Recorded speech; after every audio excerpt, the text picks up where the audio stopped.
Hello, everyone. Today's lecture is on interest groups and lobbying in the United States.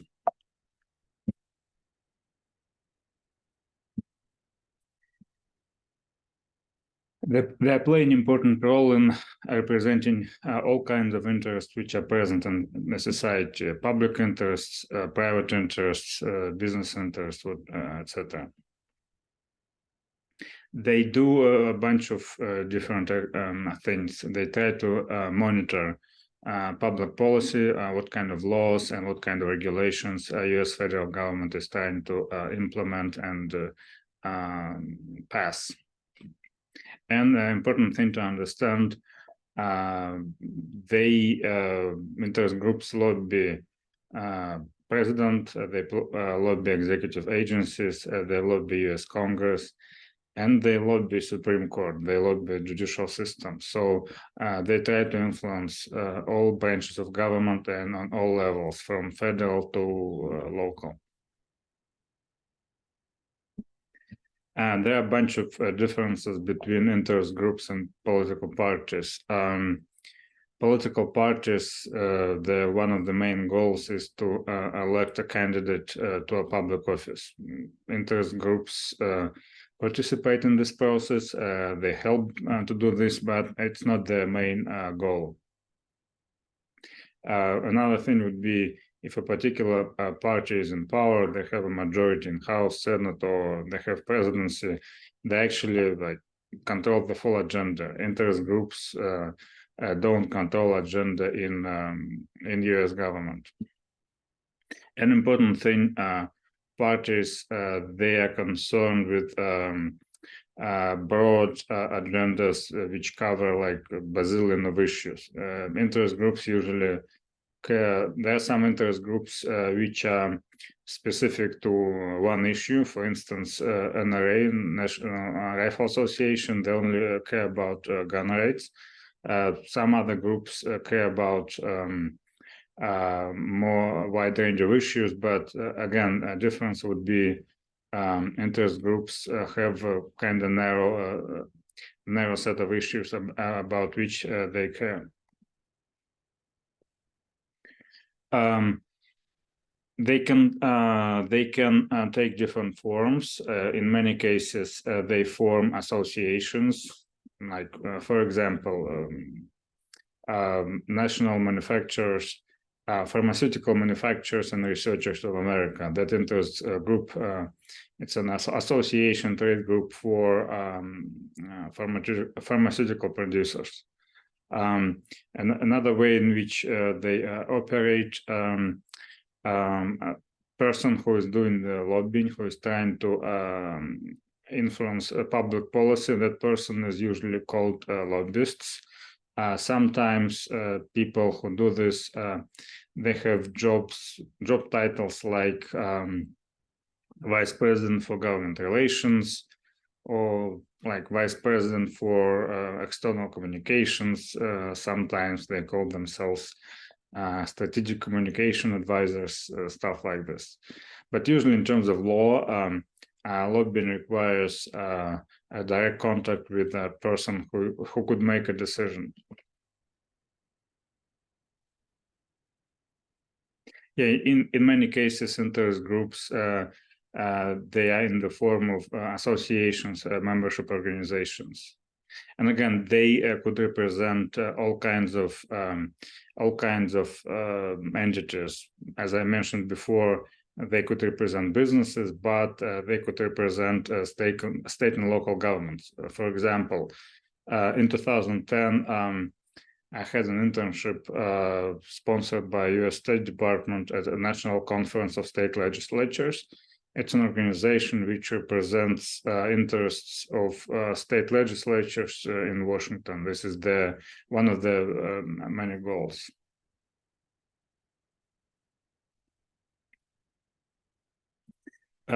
Simply speaking, there are two kinds of interest groups. Private one, their goal is to benefit themselves, and private interest groups, they try to advocate for broader issues which like beneficial for the public. For instance, Greenpeace try to advocate for clean environment.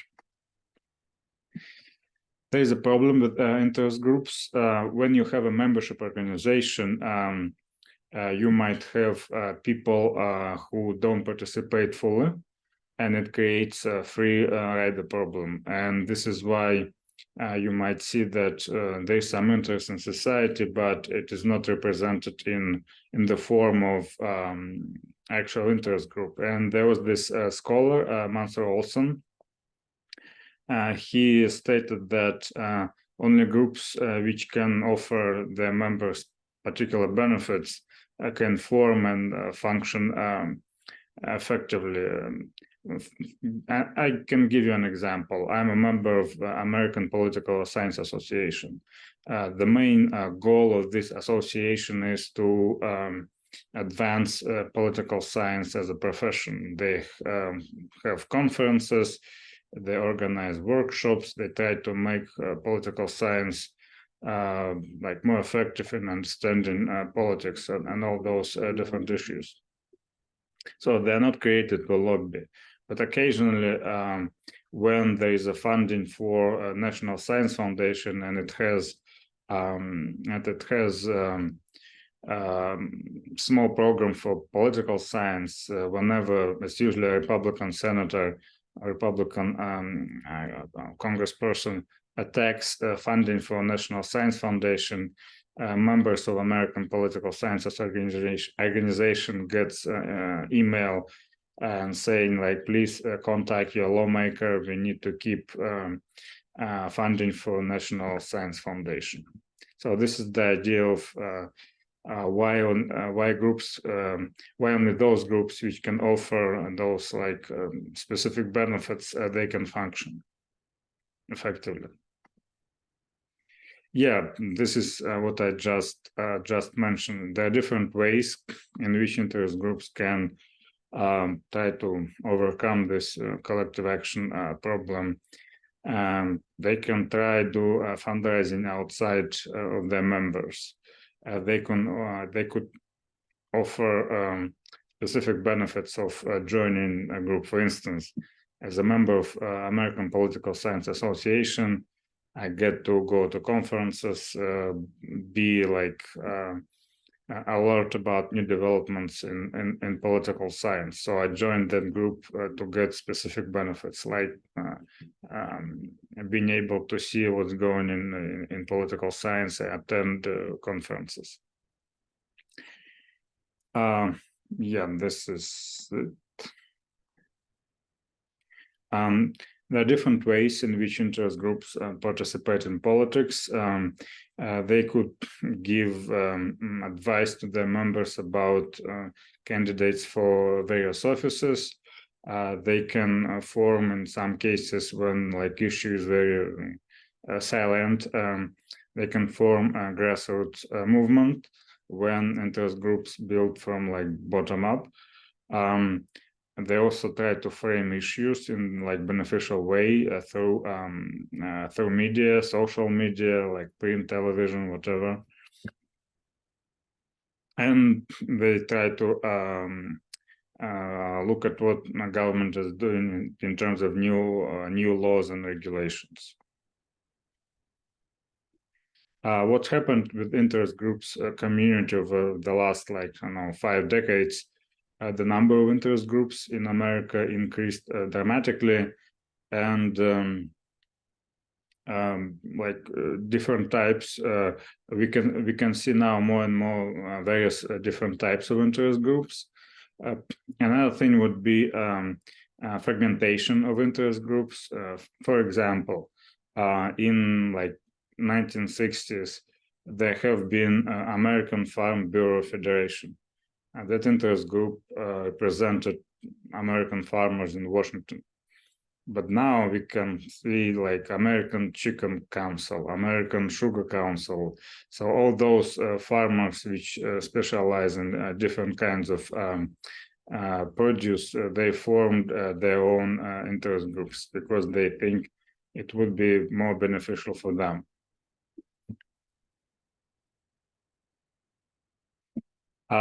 This is like a breakdown of one of the ways in which interest groups participate in politics. They make campaign contributions. And this is a breakdown of by sector. Like defense corporations, they're kind of split evenly between Republicans and Democrats. Labor interest groups like labor unions, they're most donating to Democrats because everybody knows Republicans don't like labor unions. Let's see, transportation, agribusiness, energy, construction. They favor Republicans more, and they donate to Republicans more. Thing is, there is someone made a comment once. One of the people who studied interest groups. Interest groups in America have like upper class accent.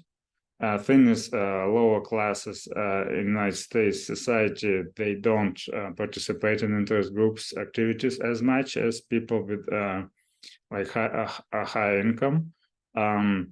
Obvious things, they have to, like in many cases, work multiple jobs, so they don't have time to participate in interest groups activities.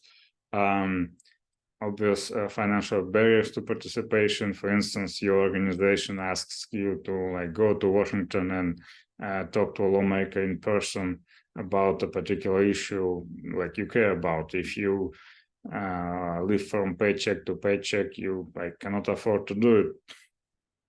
Another thing is people with lower socioeconomic status, they don't understand politics very well, and they don't believe that they can have a voice in it. And thing is, politicians, when they run for elections and re-election, especially if it's like higher up offices, they always study their future like constituencies or their current constituencies. They try to figure out who is likely to show up, who is like unlikely to show up, and they make their campaign promises based on that data.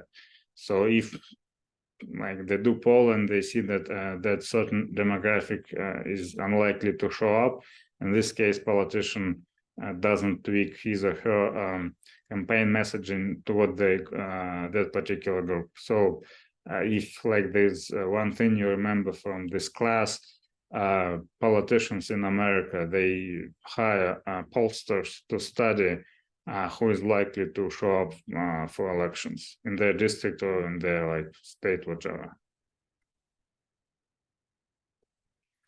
The most important way in which interest groups try to influence public policy, they try to place people who support their views into positions of power.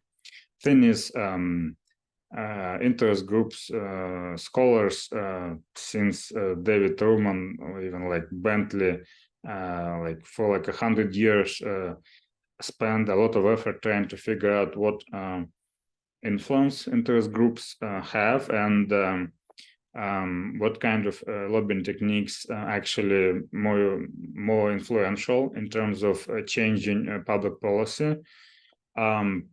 It turns out that campaign donations, stuff like this, or lobbying expenditures, there is no direct and clear connection between campaign donations and lobbying spending amount of money you spend on hiring like different lobbyists. It doesn't translate to a policy change. There is a consensus, though, having a government ally, actually the most important tool used by interest groups to change policy or to maintain status quo. So interest groups try to make sure they have people in the government who support their views. Some of them succeed, some of them fail.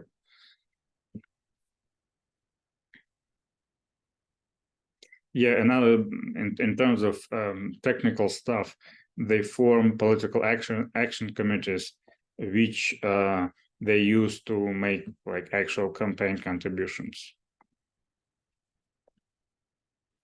Another breakdown by different interest groups specifically. As you can see, National Auto Dealers Association, they like Democrats very much. American Federation of Teachers, obviously. Yeah, other groups all like Sheet Metal, Air, Rail, and Transportation Union. Yeah, this union likes Democrats very much. So, some other groups like American bankers, well, they like Republicans, yeah. But other groups like Comcast Corporation, American Crystal Sugar, AT&T, they try to be like even about this since they know that party control and federal government changes often, and the issues for the most part are not partisan. Like for instance, if you take about American Federation of Teachers, the reason why they most of them favor Democrats is that Democrats like freedom to express their ideas in class, and they don't want somebody to influence the way in which people teach their own classes. As conservatives, and it's like a debate, as I see, it's a debate in America. Sometimes if you watch meetings of like school districts, you can see parents with different ideologies argue about what kind of curriculum students should have in the like school district. So this issue is very partisan. Issues from like which come from AT&T, Credit Union, National Association, they're not partisan. Like it doesn't matter if you're Republican or Democrat. Like as you can see, National Beer Association, everybody likes their beer.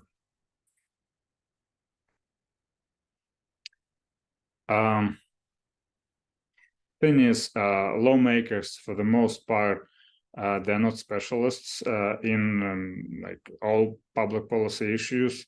Sometimes they know a thing or two about a particular public policy issue, but for the most part, many of them like don't have a clue, and they rely on lobbyists to get the information. And thing is, lobbyists, and I have interviewed many lobbyists for my research projects. They, for the most part, they try to be honest. They try to provide honest information to lawmakers because they know if you provide false information, inaccurate information, people will remember it and then they will cut you off. You will lose access.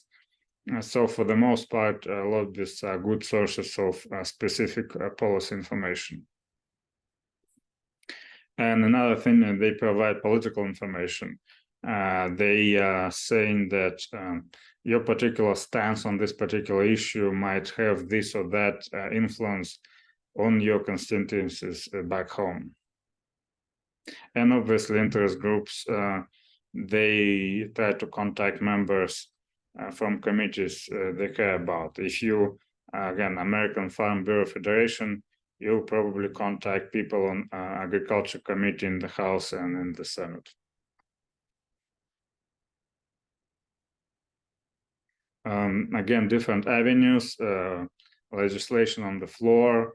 They try to look at the budget process, see what kind of appropriation and authorization bills are moving through Congress, and make sure if there, for instance, if you are a defense contractor, you're probably interested in Defense Appropriation Act and how it goes through Congress, and trying to make sure that funding for a particular program where like you have your contract is maintained in the next fiscal year.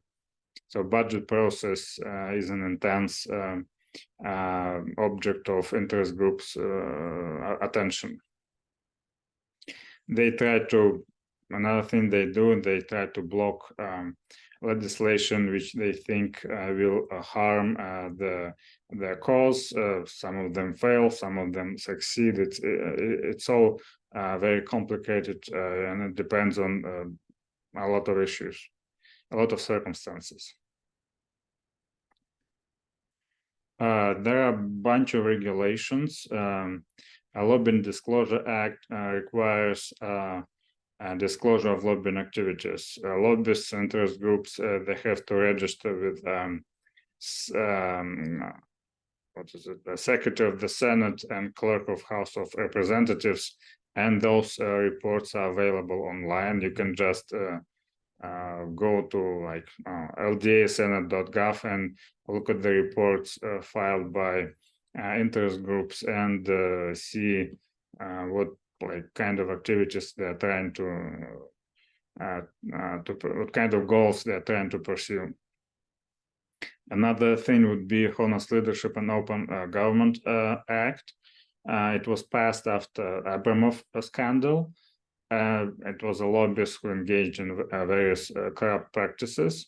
One of the things that ACT did, it made enforcement a bit more serious. Before that, there was basically no serious oversight. After 2007, what happened, Office of Attorney for the District of Columbia, they do like a random review of reports. If they see some kind of inaccuracies or mistakes in reports, they sent a letter to a lobbyist asking to correct a mistake or some kind of misrepresentation of information. If lobbyists do nothing, they could actually be fined or even go to jail. And there are some regulations which prohibit government officials from taking like some kind of compensation from interest groups. Thing is, the reason why lobbying legislation is kind of limited, it doesn't go much beyond simple disclosure, is that in Constitution, I think it's First Amendment, it says like Congress shall pass no laws preventing people for like redress of grievances. This specific phrase, redress of grievances, your ability to ask government to address your particular issue, this is considered like constitutional basis for lobbying, and this is why it is very hard to do like actual and meaningful regulation of lobbying in this country. I guess it's kind of similar to Second Amendment because it says, well, Americans have the right to bear arms, though it's kind of, it's about militia actually, but it's interpreted as individual rights. So this is why it's hard to pass meaningful federal regulation of guns.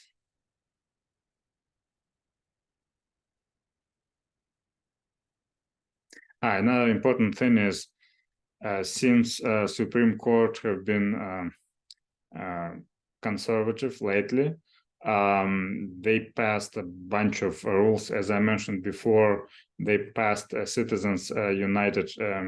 They made the ruling in Citizens United case, which created super PACs, super political action committees, where donors could be anonymous, and there are basically no limits on the amount of money they can get from any individual organization. And like conservative majority in Supreme Court, they made the decision that free speech, campaign contributions, like, are the form of free speech. Thank you very much.